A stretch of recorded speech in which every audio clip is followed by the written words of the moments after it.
Hello everybody, welcome back to Let's Play Sword of the Stars 2. It's been a bit of a while, sorry for the delay between recordings. So a few things before we get started. First of all, I was having trouble with the sound, which is why it took me a while to start recording again. And in fact, somebody had posted a comment about how they're only getting sound through the left channel. My voice was only coming in through the left channel, even though the rest of the sound is coming in from both. And before I started, I actually knew, like, I actually thought that that was happening, and then I thought I fixed it. And on my end, I was hearing my voice stereo, but obviously my computer was lying to me because, well, anyways, I think that might still be going on. I haven't quite figured out how to fix it. I mean, I know what the cause of it is. You know, it's a mono mic, and anyways, it's not being smushed properly into both channels. Hopefully it's not too annoying for you guys. Hopefully most of you have not even noticed it because, you know, you have some strange sound configuration like mine that's hiding that. Anyways, I hope it's not too unpleasant, but I will keep trying to fix it. I was also having some weird staticky noises the last couple of days, but I think they have disappeared, so hopefully that is not going to be a problem as well. Okay, in other news, there were some questions that people were asking in the comments. Today I went around and answered a lot of those questions. One of them had to do with trade, which I answered briefly in the comments. Trade is a pretty complicated system. I think we're going to be setting up some trade in this game soon. So I'll get the opportunity to explain it in more detail, and so that you can actually see what's going on. Another thing that, I'm sorry, I'm just clicking around here to remember where we were in this game. Excuse me, before we left off. Another question concerned battle riders and how to use them. So I wasn't planning on using them with the hivers right away, but I might just pick up the technology later and show you how it works. But I explained that also in the comments. Okay, and finally, there were a couple of questions that I got just sent as a PM. One of them had to do with diplomacy, and the other one had to do with, what did it have to do with? Oh yeah, with sort of tech rates at the beginning of the game. So I answered the individual question. Sorry, I can't remember your name at the moment, but let's end this turn, and I'll share those questions and answers with you when we get back. I'm just making sure I've got nothing left to do here. Okay, let's end the turn. I'll see you guys in a bit.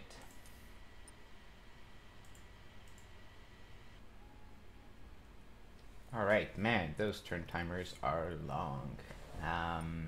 Okay, good news. We got our tech. Okay, here we will continue support. We can always cancel the mission manually later.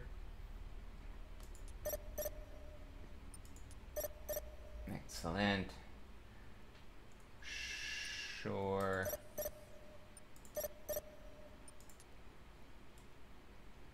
Right, okay, so as we go through this, okay, so one of the questions was about the starting tech rate. So one of the things I've been trying to do is figure out some of the formula for the economy, like how much income you get based on your population and all of that. And I was able to reverse engineer some parts of the formula, not all of them. I just spent a couple of hours. I was just looking at some numbers. It's mainly takes a long time just because the game is so slow that it takes like 5-10 minutes to just, you know, just set up a new game and just go a few turns, and just the UI clicking on things is a bit slow, I find. So it was a bit painful, but I made some progress. what I want to do here. Yes, trade. Yes, my queen. The project will begin right away. So I want to start getting some trade tech because if you look at the pie chart here for my economy, this dark blue here is what I'm paying in maintenance, in fleet maintenance and station maintenance. And I like to keep that at less than a quarter of my total budget if possible. In the early game, it's really easy to go and make all these ships and make all these stations, and then in no time at all, you're paying like half or 2/3 of your budget in maintenance, and then you can't do any research or can't. You're basically running your economy into the ground. So I want to get some trades started. If we look at, oh, I can't. I don't even have the trade view yet. Trade works best in systems with high population. Anyways, so, but to get back to what I was going to say, income.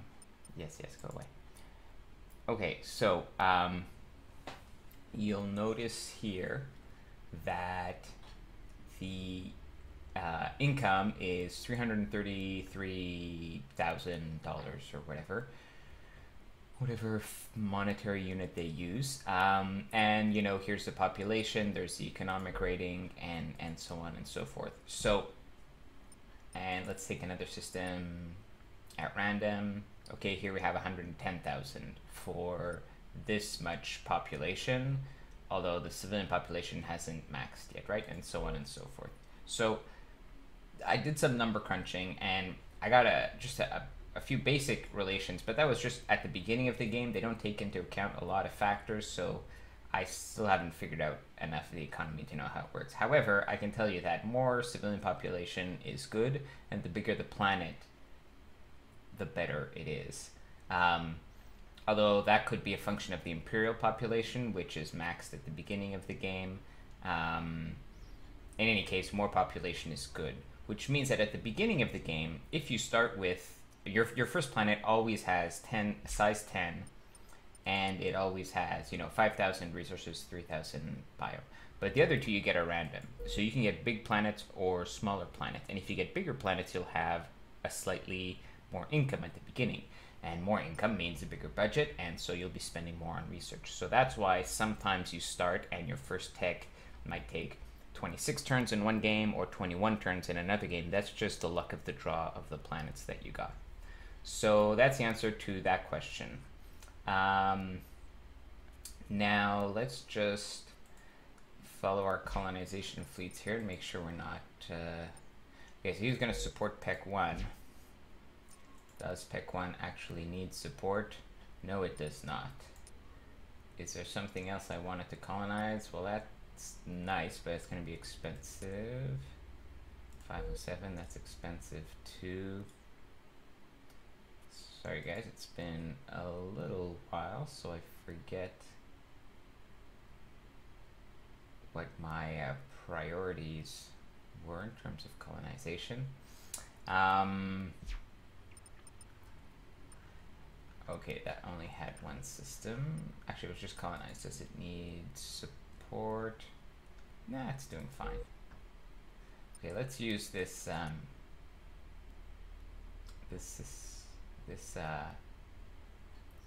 was gonna say system, but this UI thing. I'm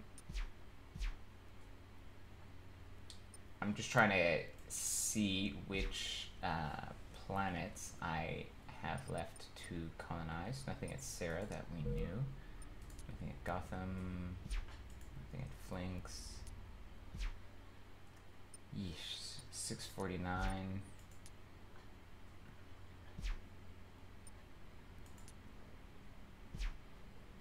Okay, so actually looks like Peck is where we're gonna colonize next. Alright then. So what I'm gonna do is we're going to support Sarah for like 4 turns or however much it takes to finish that. And then we're gonna use... As you wish, Great Mother. Both colonization fleets to attack the Peck problem. at the same time, because it's gonna really eat into our budget, so we want to get it over with as quickly as possible. Man, there's something very strange about the way they've coded this UI. It's just slower. The screen transitions are proportionally slower to the size of the galaxy. Like, the bigger the world you play in, the slower it is, which, I mean, I don't want it to be, you know, sound harsh on the coders, because I think they've done a great job with all the patching and stuff like that, but being a computer scientist myself, smacks of some critical design flaws in the way that the information is passed. But I don't know, maybe there's, you know, some thing that they absolutely had to do some way, and, you know, I don't know what it is, but I mean, I can't imagine that there is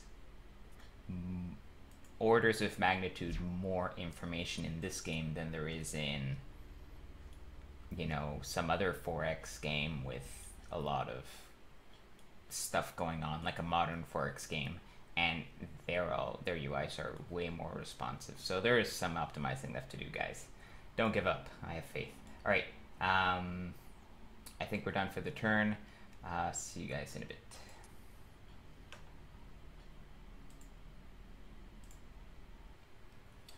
Damn it, meteors.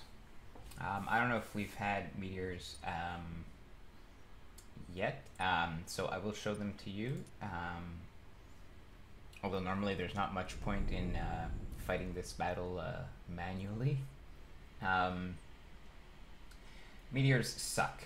They will completely destroy any new colony that you have, and a more established colony, like if it's really well established, they will just reduce its infrastructure and kill a lot of civilians. So this is what it looks like. Your planet, a planet, is surrounded by meteors. They look like meteors. There's a lot of them. It's pretty much impossible to shoot them all. So I'm just gonna speed this up, control page up.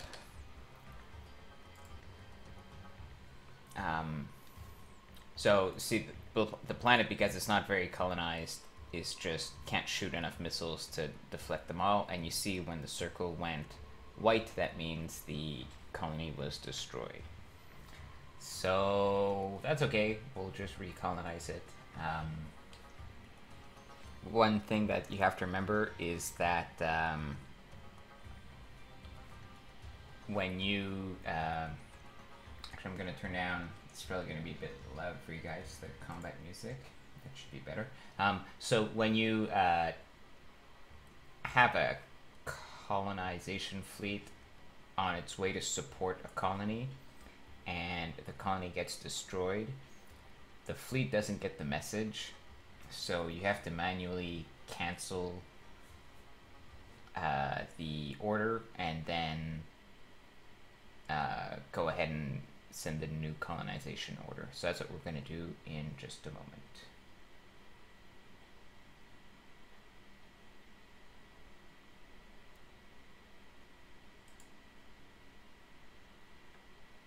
Anytime now.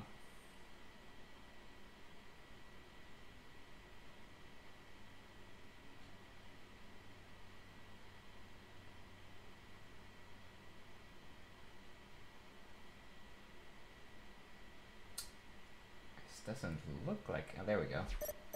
System updates. I was gonna say it doesn't look like a crash. Okay, so colony self-sufficient, lovely sentiment, but it's actually dead. My sons have done all that you commanded, Majesty. Oh, and it says that we won the fight because we destroyed all the enemies. In other words, all the meteors were destroyed because they crashed into my planet and killed it too, so... I will cease at once, my queen. I think that's a Pyrrhic victory if there ever was one.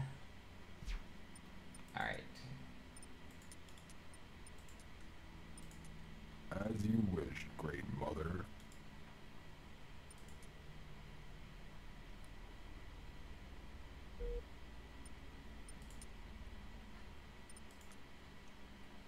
So depending on the form of government that you have, losing and making colonies will affect your morale in different ways.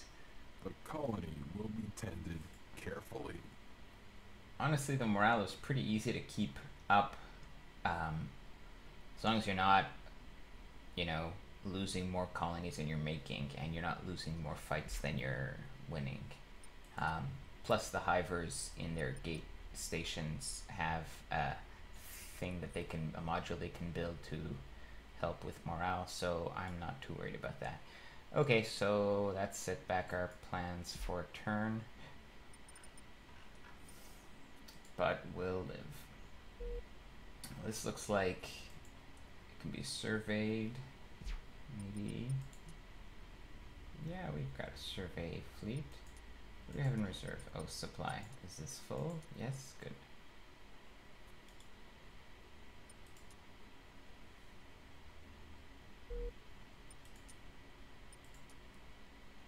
Now, because we have non-aggression with them, we can survey and we'll leave each other in peace. I was playing another game last week, and I will return with survey information. I did notice a bug, which occurs when... So I owned a system, suppose Peck here. I own the system. I was at war with another race, so let's say the brown race here is at war with me. They'd sent a fleet to, invade. And I had non-aggression with another race, and let's pretend it was the light blue race here. And they both had fleets in my system. And the light blue race had strike orders, but we had non-aggression. So I assumed that he was striking the other guy's fleet, so they were probably at war with each other. But what actually ended up happening is that while I was fighting the other guy, light blue came in and blew up my planet, essentially. Now, I couldn't target his ships. You can force fire on their ships, and that'll be like a surprise war declaration, and that's sort of bad for your reputation. But I was kind of curious, so I let it be. And so at the beginning of the next turn, it wasn't like a sneak attack. He didn't actually attack me that turn. So there is something weird going on with the diplomacy there, or the colonies. Like, the AI doesn't quite... Like, the targeting was clearly wrong. He was attacking my colony when that made no sense to do that. But, anyways, I just wanted to bring that up. There can be some wonky stuff like that happens. Here, there are, like, 3 races in the system, but I don't think there will be any issue. Oh, right, so the Gate Fleet, that's what I was thinking about. The Gate Fleet is coming back, so we need to make a new Gate ship so that we can send them off again. Construction order placed, Majesty. Now, the other thing we should do is build a few more construction fleets, and the reason we want that is that once we get the trading tech, we're going to want to start building civilian stations in several places. We're going to start basically building more infrastructure. So, how many constructors? Good. I usually like to have 1 command and 2 constructors as just a construction fleet. You don't need more than that. You only need supply to get your fleet to where it's going. And I guess maybe if you had... I haven't tested this, but I suppose if you had like a... Your shipyards here and obey. Like a 20-turn construction project, like for one of the really high-end stations, and you only had 1 constructor, right, which is why it would take so long. Like, maybe, does it need supply? Like, if it can't do it all in one shot? I don't know if it works like that, or if it just would manage to do it anyways. But anyways, aside from that pathological case, you would only need supply to get your ships to where they're going. So as a general rule, you don't need supply with your construction fleets. Especially not if you're Hiver, because you get everywhere just using the gates. Anyways, so pro tip. Okay, looks like we're done here. See you guys next turn. Alright, and we've recolonized Sarah. Gate fleet got back.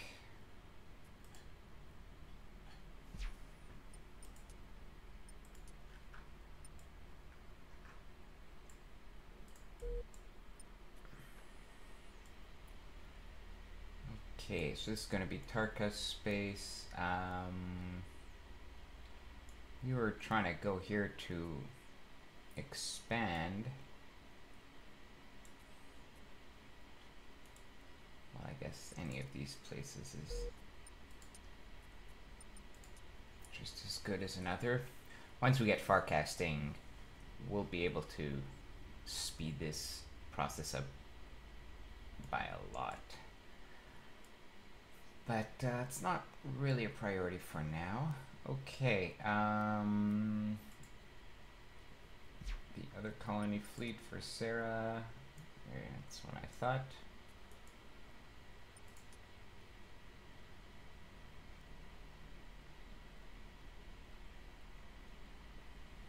Now, I also tried, I was playing using the ring map, and I tried, there's a setting where you can put the AI difficulty to hard. Now, I don't actually know